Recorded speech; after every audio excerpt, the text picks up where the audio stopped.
A couple of years ago we dropped this little room that was attached to the ruin. It definitely isn't on the plans, and we don't want anything built out of brick.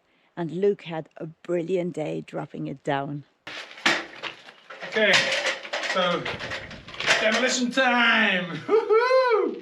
So I reckon first thing is to get this beam and rafters out. So we'll start with that. Hopefully this video won't end up being one of those fails where I hurt myself. We'll see.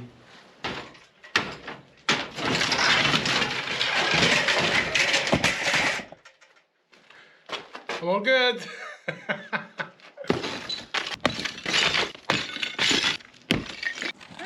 So exciting now.